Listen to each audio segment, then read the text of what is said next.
Okay, so in October last year, you disclosed your personal Bitcoin holdings. Do you continue to buy Bitcoin personally?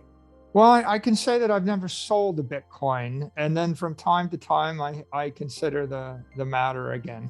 Um, but I still have all that Bitcoin, and I haven't made any other announcements about future acquisitions of Bitcoin, but I may. Okay, so do you think there's any correlation between what is happening in China with Evergrande and Bitcoin? I think that over the long run, no. Uh, right now, Evergrande's got a bunch of debt, and they probably can't pay it all back. So there's, I don't know, I guess a lot of short-term dislocation in the markets. But I mean, the big idea or the most important point to be made here is that most corporations' balance sheets are composed of cash and credit, and cash is crumbling and credit is crumbling. Cash is losing 15 to 20% of its value every year. And credit is like a bond. And if those bonds are yielding 2 or 3 or 4% interest, then they have a 2% default risk. And if they're losing 15% of their purchasing power every year, then you can see the negative real yields on credit are minus 15%. And the negative real yields on cash are minus 15%. So, I think that the most important idea is that corporations would do well to actually convert their cash and credit into Bitcoin. And that's what we've done. We saw a price movement this week that coincides with ongoing concerns with Evergrande. Do you think there's a direct correlation between Evergrande and Bitcoin price action?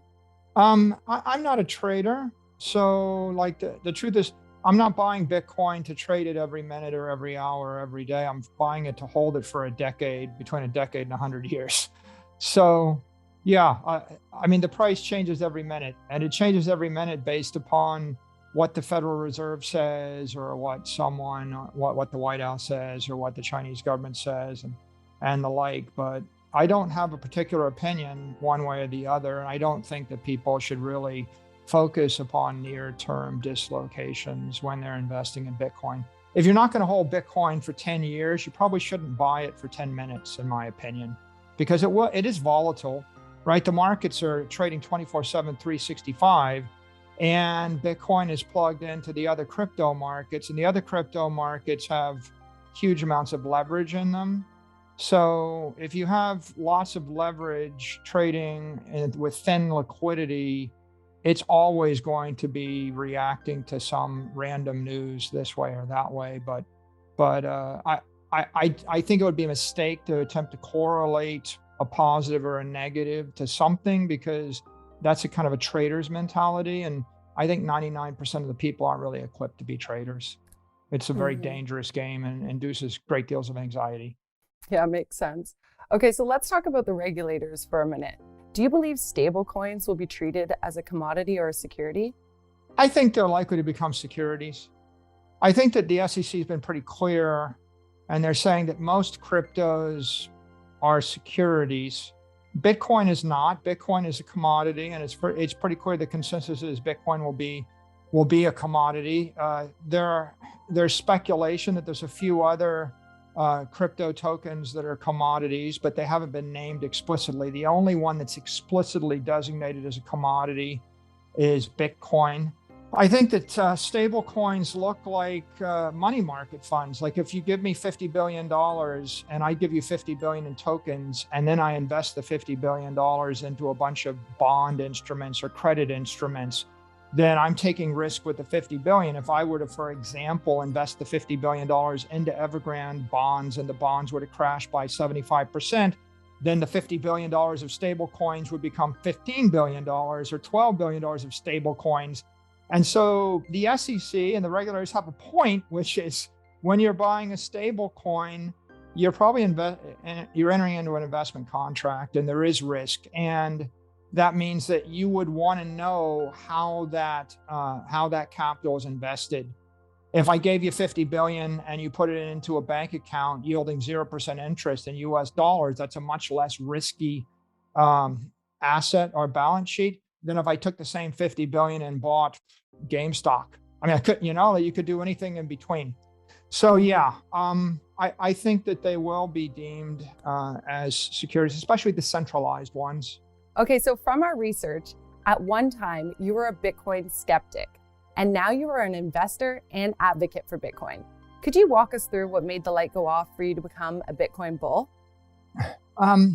Yeah, I think that is such a radical new idea that unless you have a need for the solution and you have a lot of time to spend to understand how Bitcoin works, it's easy to brush it off or arm wave it off. The thing that caused me to embrace Bitcoin was in March of 2020, the global economy came to a grinding halt, and it was pretty clear to me that the world wasn't going to just bounce back to the same thing that it had been 15 days later. And when the Federal Reserve and the central banks of the world started to expand the money supply at a very aggressive rate, what we saw was a K-shaped recovery. Wall Street recovered very quickly within a matter of weeks. Main Street didn't recover and still hasn't recovered. And our company was sitting on top of about $500 million of capital, primarily invested in cash and credit. And when it became clear that what we had was $500 million that was going to yield 0% interest, probably for the next 4 years, and it also became clear that it was going to be increasingly difficult to do business as an operating company, we had to look to other ideas. And so we discovered Bitcoin because we wanted to find a way to not see the $500 million debased away. At a 20% monetary inflation rate, then the $500 million would be cut in half in 3 years. And so we had a problem in March of 2020. It became very clear. Before March of 2020, for the previous decade, monetary inflation rates ran about 7% in the Western world. So it was a nagging issue, but not a mortal or a terminal disease. I think that after March of 2020, ignoring it became much more difficult to do. Okay, so let's talk about MicroStrategy. The company's legacy software business is enterprise intelligence analytics. Does this tie into Bitcoin, or are there plans for MicroStrategy to at some point create software that surrounds Bitcoin? We always think about these things. About a year ago, we had a $500 million business growing about 0% a year, and we had a $500 million balance sheet paying 0% interest. And then we got into Bitcoin, and that $500 million balance sheet paying 0% interest became a $5 billion balance sheet growing much faster. Bitcoin's growing 130% a year on average for a decade. So we all of a sudden have a very big Bitcoin business. The $500 million enterprise software business is now growing about 10% a year. So we were able to get a boost on the business intelligence software business by entering Bitcoin. And I think the reason why is because it boosted our brand by a factor of 100. It boosted our credibility with all the CXOs and all of our customers by a factor of 10. It was really great for employee morale and employee retention. It cut our attrition rates dramatically. And if you're an employee and you're holding stock or stock options and the stock increases by a factor of 5 over 12 months, then that's motivational. You feel like you're winning. So it became easier for us to recruit and easier for us to retain all of our talent. And then we got this great new set of channels on Twitter and YouTube where we could get our message out 100x greater, 100x cheaper. So I would say Bitcoin is a benefit to the core business. It's a second order benefit. It's a first order benefit to our balance sheet and our shareholders.